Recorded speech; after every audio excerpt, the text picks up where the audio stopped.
Hello guys, നമസ്കാരം. എല്ലാവരും സുഖമായിട്ടിരിക്കണം വിചാരിക്കുന്നു. ഇന്ന് എൻ്റെ അമ്മയുടെ ഒരു ടെമ്പിൾ ഡേ ഇൻ അവർ ലൈഫാണ് കേട്ടോ. അപ്പോൾ ഞാൻ എറണാകുളത്ത് നാട്ടിൽ വന്നപ്പോൾ വിചാരിച്ചു സ്ഥിരം പോകുന്ന എല്ലാ അമ്പലങ്ങളിലും ഒന്ന് പോയി കളയാമെന്ന്. ഇവിടുന്ന് അങ്ങോട്ട് പോയപ്പോൾ നടക്കില്ലല്ലോ.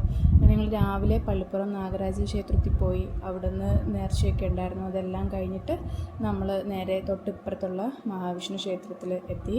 അവിടുന്ന് ഹാരമൊക്കെ വാങ്ങിയിട്ട് മഹാവിഷ്ണുവിനെ കാണാൻ പോവാണ്. വെണ്ണ നോക്കി, പക്ഷേ വെണ്ണയും താമരപ്പൂവും തീർന്നു പോയി. അങ്ങനെ ഞങ്ങൾ പിന്നെ അവിടെ ശാസ്താവുണ്ട്, മഹാവിഷ്ണുവുണ്ട്, ഗണപതിയുണ്ട്, അന്നപൂർണേശ്വരി ഉണ്ട്, നാഗരുടെ നടയുണ്ട്, ബ്രഹ്മരക്ഷസ് ഉണ്ട്. അപ്പോൾ അവർക്കെല്ലാം പൂക്കളൊക്കെ വാങ്ങിയിട്ട് തൊഴുവാൻ കയറുമായിരുന്നു. നല്ലൊരു താമര അവിടെ വിരിഞ്ഞിപ്പുണ്ടായിരുന്നു. എനിക്ക് ഈ താമര അമ്പലമൊക്കെ ഭയങ്കര ഇഷ്ടമാണ് അത് പൂത്ത് നിൽക്കുന്നത് കാണാൻ വേണ്ടിയിട്ട്. അങ്ങനെ ഞാനും അമ്മയും കൂടി തൊഴുത് വീട്ടിൽ വന്നു. വൈകുന്നേരം ആയപ്പോൾ നല്ല മഴക്കോള്. അങ്ങനെ അമ്മ അവിൽ ഞവിടുകയാണ് കേട്ടോ. ചായ ഇട്ട് അവിൽ ഞവിടുമ്പോൾ എന്തൊരു സുഖം! നല്ല മഴയും കാറ്റും അതിൻ്റെ കൂടെ അവിലും ചായയൊക്കെ ആയിട്ട് അടിപൊളിയായിരുന്നു. ഞങ്ങൾ ആക്ച്വലി അത് കഴിഞ്ഞ് കരിക്കാൻ പോകാൻ വേണ്ടി പ്ലാൻ ചെയ്ത് റെഡിയാവാൻ വേണ്ടി പോയപ്പോഴായിരുന്നു ഈ മഴ. അപ്പോൾ ഇങ്ങനെ ആലോചിച്ചിരിക്കുമായിരുന്നു, പോകാൻ പറ്റുമോ ഇല്ലേ എന്നൊന്നും അറിയില്ല. കാരണം അത്രയ്ക്ക് നല്ല മഴക്കോളായിരുന്നു. അപ്പോൾ ഞങ്ങൾ എന്നാൽ പിന്നെ ശരി, ഇതെല്ലാം കഴിച്ചിട്ട് മഴ കുറയുവാണെങ്കിൽ പോകാമെന്ന് വിചാരിച്ചിരുന്നു. ഭാഗ്യത്തിന് മഴ കുറഞ്ഞു. ഞാനും അമ്മയും കൂടി കുളിച്ച് റെഡിയായി പോവാണ്. ആദ്യം ബാലസുബ്രഹ്മണ്യ ക്ഷേത്രത്തിൽ പോയിട്ടോ, ചാക്കയിൽ. അവിടെ എനിക്ക് ഹനുമാൻ കോവിലൊരു നേർച്ച ഉണ്ടായിരുന്നു. ഹനുമാൻ്റെ പ്രതിഷ്ഠയുണ്ട് അവിടെ എല്ലാവരും ഉണ്ട് കേട്ടോ. ശിവനുണ്ട്, പാർവതിയുണ്ട്, മുരുകനുണ്ട്, ശാസ്താവുണ്ട്, ഗണപതിയുണ്ട്, പിന്നെ നമ്മുടെ കൃഷ്ണനുണ്ട്, 9 നവഗ്രഹങ്ങളുണ്ട്, പിന്നെയും കാലഭൈരവനൊക്കെ ഉണ്ട് കേട്ടോ. അങ്ങനെ കുറേ പ്രതിഷ്ഠ അവിടെയുണ്ട്. പിന്നെ അതെല്ലാം കഴിഞ്ഞ് നമ്മൾ തൊഴുത് പൂജയൊക്കെ കഴിഞ്ഞിട്ട് ഇറങ്ങി. അവിടെ നിന്ന് ഇറങ്ങിക്കഴിഞ്ഞതിന് ശേഷം നേരെ കരിക്കയത്ത് വിട്ടു.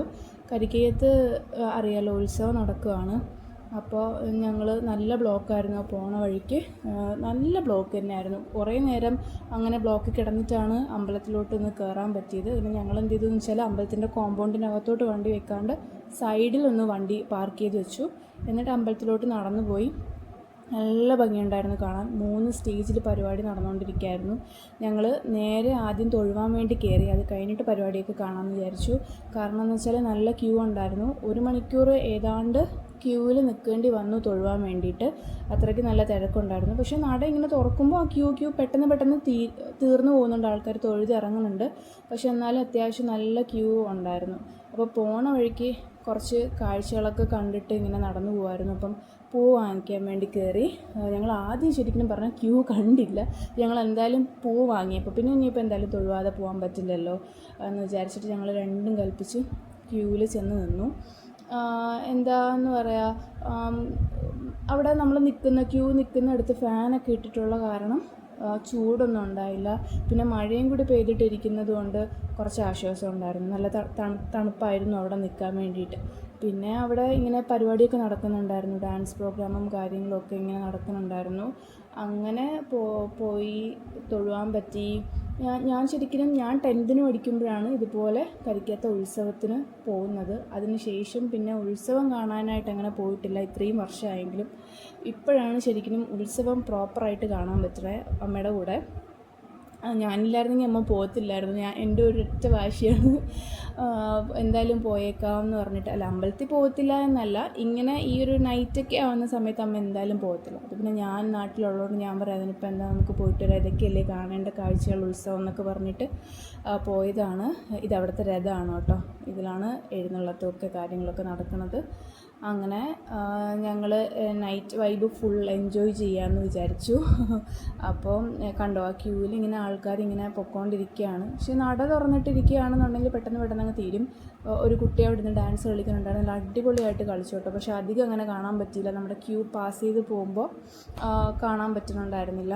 അപ്പം കണ്ട ഭാഗം കുറച്ച് ഞാൻ അവിടെ നിന്ന സമയത്ത്, ക്യൂ സ്റ്റക്കായി നിന്ന സമയത്ത് കുറച്ച് ഞാനത് ഷൂട്ട് ചെയ്ത് വെച്ചു. നല്ല ഭംഗിയുണ്ടായിരുന്നു. അത് കഴിഞ്ഞ് കോവിലിൻ്റെ അകത്തോട്ട് കയറി. ഭാഗ്യം എന്ന് പറയും പോലെ നമ്മൾ നടയിൽ കയറിയതും പുഷ്പാർച്ചന നടക്കുമായിരുന്നു. തുളസിയിലയിട്ട് പൂട്ട് തെച്ചിയിട്ട് ഒക്കെ പുഷ്പാഭിഷേകം നടക്കുമായിരുന്നു. അത് നല്ല രസമായിരുന്നു, അടിപൊളിയായിരുന്നു. പിക്കും തള്ളുമൊക്കെ ഉണ്ടായിരുന്നു, പക്ഷെ എന്നാലും നല്ല അടിപൊളിയായിട്ട് കാണാൻ പറ്റി. അത് കഴിഞ്ഞ് ഈ എഴുന്നള്ളത്തും കൂടി ഇങ്ങനെ കാണാൻ പറ്റിയപ്പോൾ ഭയങ്കര സന്തോഷം. നമ്മൾ ആയിരവല്ലി അപ്പനെ കാണാൻ പോയിട്ട് തിരിച്ചു വന്നപ്പോഴായിരുന്നു കേട്ടോ ഈ ഒരു എഴുന്നള്ളത്ത് ഇങ്ങനെ നടന്നുകൊണ്ടിരുന്നത്. അപ്പം അതും കാണാൻ പറ്റി, ഭയങ്കര സന്തോഷം. അത്രയും നേരം ക്യൂ നിന്നെങ്കിലും കറക്റ്റ് ടൈമായപ്പോൾ നടയിലെത്തിയതുപോലെ തന്നെ ഉണ്ടായിരുന്നു. പിന്നെ അവിടെ നിന്ന് ഞങ്ങൾ പുറത്തൊക്കെ ഇറങ്ങി കുറച്ച് നേരം ചുറ്റി തിരിഞ്ഞ് കറങ്ങിയൊക്കെ നടന്നു. നമ്മൾ ഇതിന് മുന്നേ ഒരു തവണ ഞാനും അമ്മയും കൂടി ഇടയ്ക്ക് വന്നായിരുന്നു, ഉത്സവത്തിനല്ല. അപ്പോൾ വന്നപ്പോഴത്തേക്ക് ശരിക്കും പറഞ്ഞാൽ ഇവിടുത്തെ നാഗരകാവ് മിസ്സായിപ്പോയി. ഇങ്ങനൊരു കാവ് ഉണ്ടായിരുന്നു എന്ന് അറിഞ്ഞില്ല. മുന്നേ ഈ കാവ് അമ്പലത്തിൻ്റെ അകത്തോട്ട് തന്നെയായിരുന്നു. ഞാനൊരു 10ാം ക്ലാസ്സിൽ പഠിക്കുമ്പോഴാണ് പോയി. അന്നേരം ഒരു 10 വർഷം മുന്നേ. അന്നേരം ഇത് വേറെ സ്ഥലത്തോട്ടായിരുന്നു ഇരുന്നിരുന്നത്, ഇങ്ങോട്ടല്ലായിരുന്നു എന്നാണ് എൻ്റെ ഒരു ഓർമ്മ. അത് കാരണം വിട്ടുപോയി ഇവിടെ തൊഴുവാൻ വേണ്ടിയിട്ട്. പക്ഷേ ഭാഗ്യം എന്നോണം നമ്മൾ പുറത്തിറങ്ങി സൈഡിൽ ഇങ്ങനെ നോക്കിയപ്പോഴത്തേക്കും ഇങ്ങനെ ആൾക്കാരൊക്കെ അങ്ങോട്ട് പോകുന്നത് കണ്ടപ്പോഴാണ് ശ്രദ്ധിച്ചത് കേട്ടോ. പിന്നെ അത് കഴിഞ്ഞ് തൊഴുതിറങ്ങിയിട്ട് എനിക്ക് ഈ ഒരു സംഭവം ഭയങ്കര ഇഷ്ടമായി. ഇത് മരിച്ചിന് മുറുക്കാണെന്ന് തോന്നുന്നു, ഇത് ഭയങ്കര ഇഷ്ടമാണ്. അങ്ങനെ ഞാൻ അമ്മയോട് പറഞ്ഞിട്ട് അമ്മ എനിക്കത് വാങ്ങിത്തന്നു. ശരിക്കും അമ്മയുടെ കയ്യിൽ ചില്ലറ ഇല്ലായിരുന്നു. പിന്നെ തപ്പി നോക്കിയപ്പം ഏതോ ഒരു അറയ്ക്കാത്തൊരു 50 രൂപ കിടപ്പുണ്ടായിരുന്നു. ഇപ്പം എല്ലാം ഫോൺ പേ ഗൂഗിൾ പേ ആയതുകൊണ്ട് ആരുടെ കയ്യിലും കാശില്ല.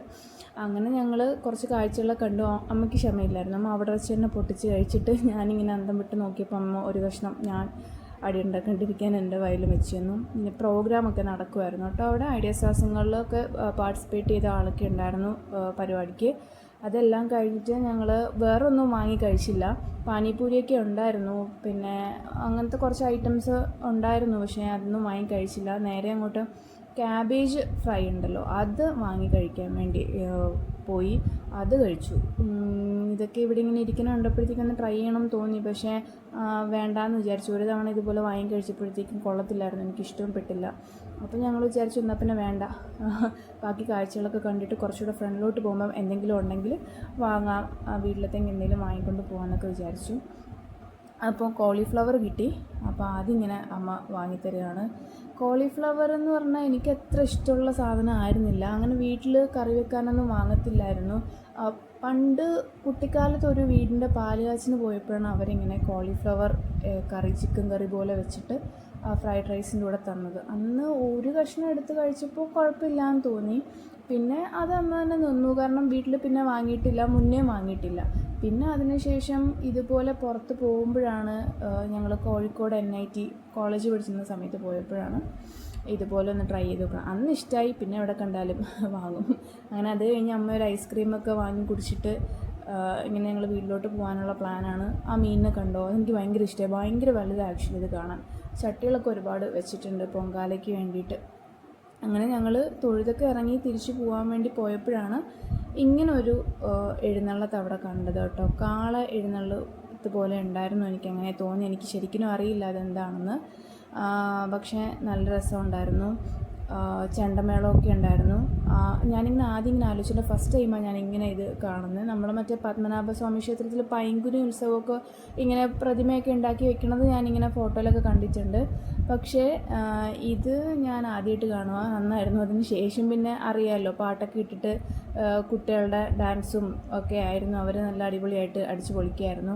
ഞങ്ങളങ്ങനെ വണ്ടി വെച്ചെടുത്തോട്ട് തിരിച്ച് നടക്കുവാണ്. അവിടെ നിന്ന് വണ്ടി എടുത്തപ്പോൾ പാലത്തിൽ കൂടെ അത് കാണാൻ പറ്റും. അത്രയ്ക്ക് വീണ്ടും തിരക്കാണ്. ഞങ്ങൾ ഇറങ്ങുന്ന ടൈമായപ്പോൾ ഒരു 9:30 ആയി, എന്നാലും തിരക്കാണ്. വീട്ടിലെത്തി. ഇത്രയേ ഉള്ളൂ. Thanks for watching.